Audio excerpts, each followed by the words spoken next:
Okay guys, in today's discussion video, I wanted to talk about three topics. The first thing I'm going to talk about are some ideas of fixing evolutions, which are one of the most controversial things in the game, and a lot of people think they can be improved in some ways, and this guy on Reddit posted 4 good ideas to fix them. The next thing I'm going to be talking about are some tweets having to do with B-rad, but not exactly, and I'll explain why. But a lot of people are concerned about his safety and well-being. I'm going to be addressing that afterwards because I think it's worth getting into, because a lot of people mentioned it on my streams, or I just saw on Twitter and in the Clash Royale community. A lot of people were confused and didn't know if B-rad was the one making the tweets, which you guys will see what I'm talking about in a couple minutes. And then the third thing I'll be talking about is there was some beef between some of the largest creators in the community, Morton and Riley. Not super serious, but it was still kind of funny, and I think it would be worth showing you guys that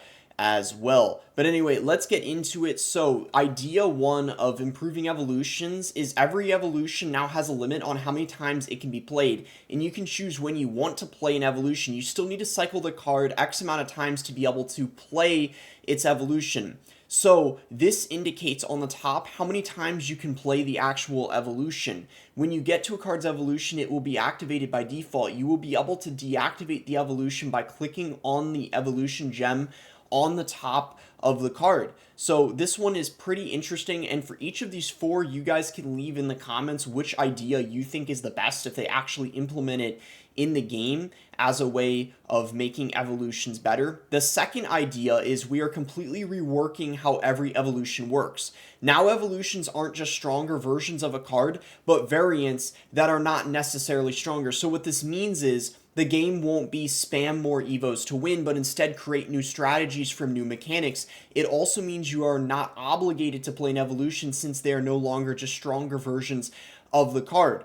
So the Tornado, for instance, can pool allied troops with 50% less force, and then the Evo Mortar has longer range and spawns a Goblin, but it shoots 1.5 times slower, so you're getting some benefits, but you're also getting a negative, so it creates more of a strategy where it's not going to be broken in every situation, and it's going to be more situational based on what's going on in the match. And then the Evo Wizard has a 1 hit point shield that stuns the wizard when it's taken out. So it has that shield, but then when it breaks, it basically gets stunned, so the wizard is weaker for a short time during that stun. So it basically balances out, and this would definitely make Evos very interesting. I personally really like this idea.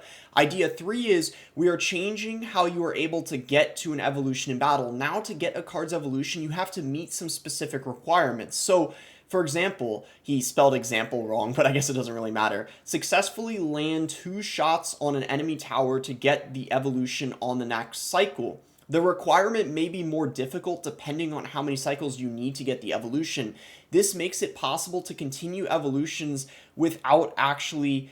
This makes it possible, to counter evolutions without actually having to deal with them, because you can essentially prevent the evolution from getting 2 shots on an enemy tower, so you can stop the RG from getting it. So it kind of creates another strategy where it's like, you know what the evolution requirement is, and you have a possibility of preventing it. This one's interesting as well. It might make it pretty complicated though, because then all the Evos have that criteria, and that might be hard to track, but if they were able to implement it and it was easy to understand, could be a possibility. And then idea 4 is creating a card to get to its evolution is stupid, because, or cycling a card to get to its evolution is stupid because it makes the already cycle decks even stronger. So we are changing it. Now each evolution will require you to spend a specific amount of elixir to activate. This will make balancing easier too, because we can easily change the elixir requirement to nerf an evolution. You can see the elixir required on top of the card. When a card is in your hand, it gets an evolution, it makes an animation like when you put a card in the evolution slot in the deck menu. So as you can see, it's based on elixir. So once you have played 25 elixir, you're able to play the Evolved Wizard. Same with the Evolved Knight. As you can see, it's 28 out of 35, indicating you have to play more elixir before you're able to use it. So I would say out of all these, I personally like idea 2 and number 4 the most. I think this one is pretty cool as well and also easy to understand. Let me know if you guys think any of these ideas, if they're currently better than how evolutions are. I would say the second idea and possibly the fourth might actually be. Okay guys, so this is the second thing I wanted to talk about. As you guys can see, this Cooper the Dog Twitter account has B-rad's banner, and it also says official Cooper follow socials here, and it has B-rad's YouTube channel linked as well as B-rad's main Twitter. And as you guys can see, this Twitter account is followed by Cashman as well as Sir Tag, which are two really big creators in the game. So it's very understandable why a lot of people think that this account is B-rad's alt account. Now, let me explain where the concern is at. As you guys can see here in this tweet, he said June 30th, he said, "All right, everyone, this will be my last and final attempt to end it all. Glad I had the opportunity to make you smile. Take care." And then he said after that, "Yeah, I'm still alive, sadly, but that's in the past. If anyone wants to play Brawl Stars, DM me." And then August 11th, he said, "I'm at the stage again where I'm contemplating, and for the sake of YouTube, we will say taking my life instead of that word."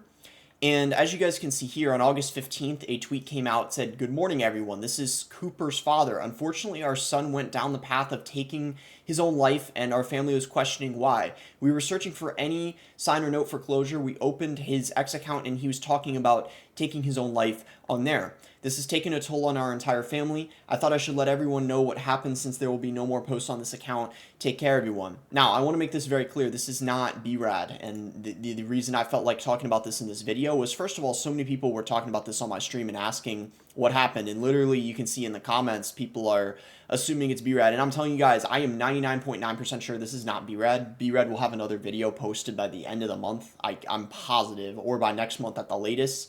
And the guy posting this as well, I also want to say there's a 90% chance the person didn't take their life.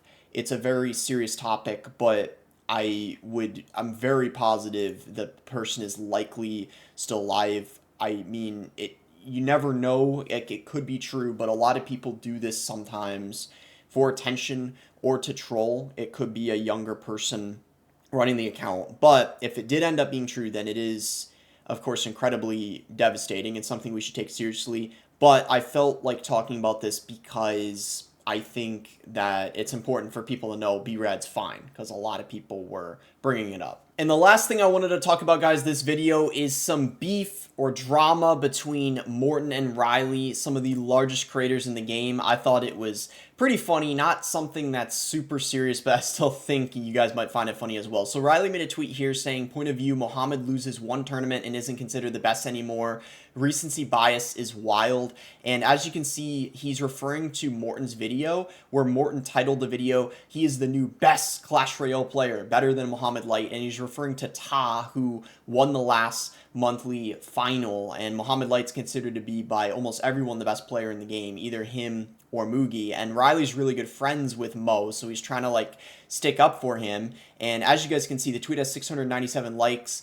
And I actually replied to it. I said, to be fair, he definitely doesn't even believe it himself. It's just a clickbait for views. As I'm saying, that's what Morton did. So I guess I'm kind of defending him in a way, but it definitely is clickbait because Morton doesn't even believe it himself. And then Morton actually ended up ratioing Riley and said, "It's not that deep." And then Riley said, "No, it is." And then what I thought was pretty funny is this random guy here ended up ratioing Riley and said, "Get that royal hog out of your mouth." He's talking about Mo's. I just thought this whole thing was kind of funny. I don't know. It was just pretty random. So I just felt like talking about it this video. Anyway, that's going to be it for the video. If you guys did end up enjoying it, make sure to give it a like and subscribe. Let me know what you guys think, especially about the evolution ideas. And yeah, I'm glad I was able to address the B-rad stuff because a lot of people were actually concerned about that. I could tell in my chat. So I thought someone should talk about it and know he's good. Thanks again. Until next time, guys.